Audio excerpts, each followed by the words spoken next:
Hi friends, எல்லாரும் எப்படி இருக்கீங்க? நல்லா இருக்கீங்களா? இப்போ நான் சிக்கன் பக்கோடா ஹோட்டல் ஸ்டைலில் எப்படி பண்ணுறதுன்னு பண்ணி காட்டுறேன் பாருங்க. தேவையான பொருட்கள்: சிக்கன், வத்தல் பொடி, மல்லிப்பொடி, கரம் மசால் பொடி, மஞ்சள் தூள், கார்ன்ஃப்ளவர், கடலை மாவு, மைதா, இஞ்சி பூடு பேஸ்ட்டு, மல்லி இலை, புதினா, கருவேப்பிலை, தயிர், எண்ணெய், பச்சை மிளகா, முட்டை, லெமன்.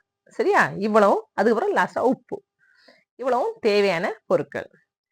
இனி நம்ம என்ன பண்ணோம்? ஆல்ரெடி சிக்கனை வாஷ் பண்ணி வச்சாச்சு. இனி ஒரு பாத்திரத்தை எடுத்து இதுல ஒவ்வொன்றா ஆட் பண்ண போறோம். ஏன்னா இப்ப பாத்தீங்களா, ஆட் பண்ற இன்கிரீடியன்ட் வந்து ரொம்ப கூடுதலா இருக்கு. சரியா? எல்லாமே வீட்டுல உள்ள பொருள் தாங்க. இப்போ ஒரு பாத்திரத்தை எடுத்து நான் கார்ன்ஃபிளவர், கடலை மாவு, மைதா மாவு இவ்வளவு சேர்த்திருக்கேன், ஆட் பண்ணியாச்சு. அது பிறகு இஞ்சி பூடு பேஸ்ட் ஒவ்வொன்றா ஆட் பண்ணுவோம். இஞ்சி பூடு பேஸ்ட் ஆட் பண்றேன். அப்புறமா பாத்தீங்கன்னா வத்தல் பொடி. ஏன்னா ஃபர்ஸ்ட் கார்ன்ஃபிளவர், கடலை மாவுலாம் தட்டுறப்ப வீடியோ எடுக்க மறந்துட்டேங்க. சரி, அதனால அந்த 3 பவுடர் மட்டும் போட்டுருங்க. கார்ன்ஃபிளவர், கடலை மாவு, மைதா எவ்வளவுன்னு சேர்த்துட்டேன். இப்போ மல்லிப்பொடி தட்டுறேன். கார்ன்ஃபிளவர், கடலை மாவு, இஞ்சி பூடு பேஸ்ட், மல்லிப்பொடி, மஞ்சள் பொடி, வத்தல் பொடி, இது கரம் மசால் பொடி. இது விரசுறதுக்குன்னா கொஞ்சம் பெரிய பாத்திரமாவே எடுத்துக்கோங்க. சரி, அப்பதான் ஈஸியா விரச முடியும். கொஞ்சமா உப்பு. அப்புறமா பாத்தீங்கன்னா மல்லி இலை, புதினா எல்லாம் சின்ன சின்ன பீஸா கட் பண்ணி வச்சுக்கோங்க. சரியா? கருவேப்பிலை கட் பண்ண வேண்டாம். மல்லி, புதினாவை சின்ன சின்ன பீஸா கட் பண்ணுங்க. இப்போ மல்லி, புதினா ஆட் பண்ணியாச்சு.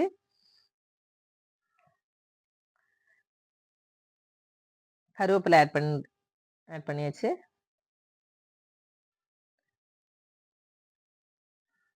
தயிர் ஒரு பவுல்ல ஒரு 1/4 கப் அளவு தயிர் எடுத்து வச்சுக்கோங்க. நல்லா கட்டி தயிரா இருக்கணும். சிக்கனை பொறுத்து, சிக்கன் கொஞ்சம் கூடுதலா இருந்தா கொஞ்சம் கூடுதல் தயிர் எடுத்துக்கோங்க.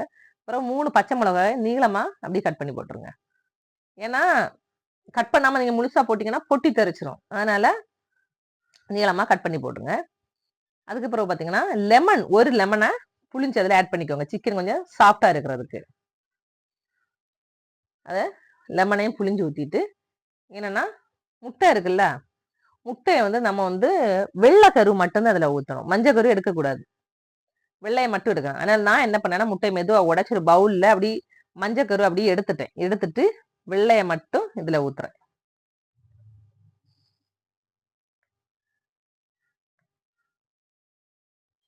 இவ்வளவு ஊத்திட்டு லாஸ்டா கொஞ்சம் எண்ணெயை ஊத்தணும். இது நல்லா கையை வச்சு விரசி கொடுங்க. இதுல நீங்க தண்ணி சேர்க்க தேவையே கிடையாது. ஏன்னா ஆயில் இருக்கு. அதுக்கப்புறம் பாத்தீங்கன்னா எக் ஒயிட்டை ஊத்திருக்கோம். இந்த ரெண்டும் இருக்கிறதுனால நீங்க தண்ணி சேர்க்காதீங்க. நல்லா விரசி விட்டுருங்க.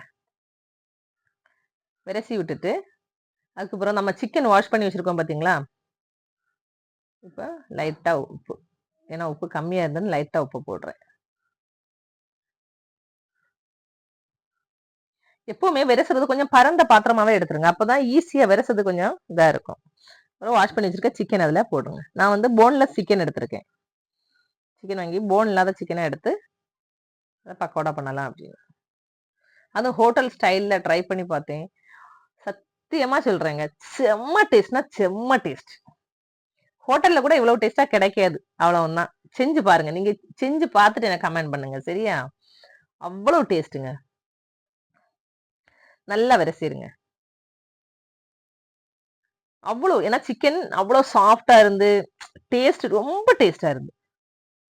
நான் இந்த அளவு டேஸ்ட் இருக்குமான்னு கூட நினைக்கல, ஆனா ரொம்ப டேஸ்டா இருந்து.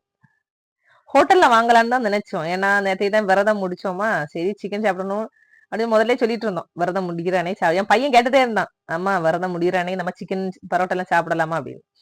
இப்போ பார்த்தேன், ஹோட்டல்ல போய் ரூபாய் கொடுத்து வாங்குறதுக்கு வீட்டுல பண்ணா கொஞ்சம் ஹைஜீனிக்காவும் இருக்கும், கொஞ்சம் குவான்டிட்டியும் கொஞ்சம் கூடுதல் இருக்கும்ல, நம்ம எல்லாருக்கும் நல்ல திருப்தியா சாப்பிடலாம் அப்படின்னு சொல்லிதான் வீட்டுல வாங்கி ஃப்ரை பண்ணேன். பரோட்டா கடையில வாங்கிட்டு பக்கோடா மட்டும் வீட்டுல போட்டு செம்ம டேஸ்ட்டுங்க. இனி இதை நல்லா விரசியாச்சு. விரசிட்டு ஒரு 1/2 hour அப்படி மூடி போட்டு வச்சுக்கோங்க. 1/2 hour பிறகு வானொலி அடுப்புல வச்சு ஒவ்வொரு பீஸா எடுத்து போட்டு பொரிங்க. ஒவ்வொரு பீஸா எடுத்து போட்டு பொரிங்க. நான் எல்லாம் சேர்த்து போட்டா ஒட்டிடும்ல, ஒவ்வொன்றா எடுத்து போட்டு அவ்வளோ டேஸ்ட்.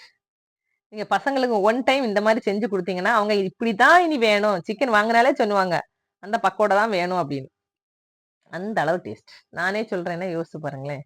ஏன்னா நான் சாப்பிட்டு பார்த்தேன்ல, அவ்வளோ டேஸ்ட். அவ்வளோ டேஸ்ட்னா ஹோட்டல் அது ஹோட்டல்ல இனியும் ஏதாவது ஆட் பண்ணுவாங்க, அஜினோமோட்டோ அது இதுன்னு ஆட் பண்ணுவாங்க டேஸ்ட்டுக்குன்னு. நம்ம அது இல்லாம இந்த இவ்வளவு இதுலயுமே இவ்வளவு டேஸ்டா பண்றோம். இத நீங்க ஒரு டைம் செஞ்சு கொடுத்தீங்கன்னா நீங்க ஹோட்டல்ல உள்ள அந்த பக்கோடாயே பிள்ளைங்க மறந்துருவாங்க. அவ்வளவுதான். இப்ப பாருங்க, சிக்கன் பக்கோடா ரெடி. உங்க பிள்ளைங்களுக்கும் இது மாதிரி செஞ்சு கொடுங்க. ஓகேவா? என்னோட வீடியோ பிடிச்சிருந்தா என்னோட சேனலை லைக் பண்ணி ஷேர் பண்ணி சப்போர்ட் பண்ணுங்க. தேங்க்யூ.